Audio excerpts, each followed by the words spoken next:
आप देख रहे हैं केडी न्यूज़।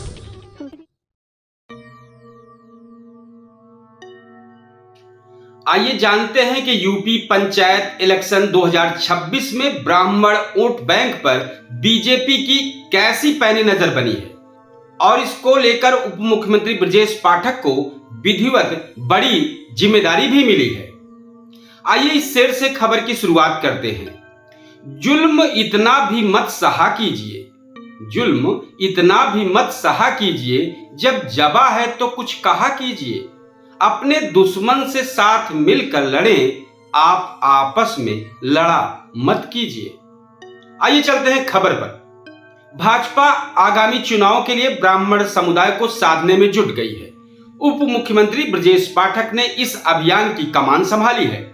वो सजातीय नेताओं के साथ संवाद कर रहे हैं और विरोधियों के हमलों का जवाब दे रहे हैं। अखिल भारतीय ब्राह्मण महासभा ने उन्हें प्रदेश संरक्षक मनोनीत किया है। पाठक ने ब्राह्मण समाज की समस्याओं के समाधान के लिए सरकार की प्रतिबद्धता दोहराई है। प्रदेश में सज रही चुनावी बिसात पर भाजपा ने अन्य जातियों को साधने के साथ ब्राह्मणों में भी पैठ बनाए रखने की कसरत तेज कर दी है। सरकार ब्राह्मण चेहरा कहे जाने वाले उप मुख्यमंत्री ब्रजेश पाठक इसकी कमान संभाले हुए हैं। सपा मुखिया अखिलेश यादव सहित अन्य विरोधियों के वार पर पलटवार करने के साथ साथ सजातीय नेताओं के संग नियमित संवाद की कसरत भी चल रही है। इससे पहले वो बसपा की सोशल इंजीनियरिंग में ब्राह्मण समाज का समर्थन पाने में भी भूमिका निभा चुके हैं।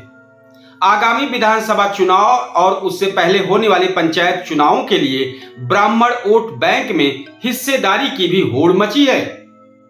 पीडीए का नारा बुलंद करने वाली सपा की निगाह भी इस समाज पर है।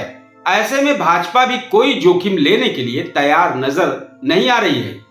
विरोधियों के दांव की हरकाट की राजनीति पर काम हो रहा है। मंगलवार को उप मुख्यमंत्री अपने आवास पर अखिल भारतीय ब्राह्मण महासभा की साधारण सभा में शामिल हुए। महासभा, परशुराम सेना और महिला ब्राह्मण सभा के प्रदेश भर से आए पदाधिकारियों ने उनको सर्वसम्मति से प्रदेश संरक्षक मनोनीत किया। उप मुख्यमंत्री ने कहा कि ब्राह्मण समाज की समस्याओं के समाधान के लिए सरकार प्रतिबद्ध है। किसी को भी कोई भी समस्या हो, इसके लिए मैं सदैव ही उपस्थित मिलूंगा।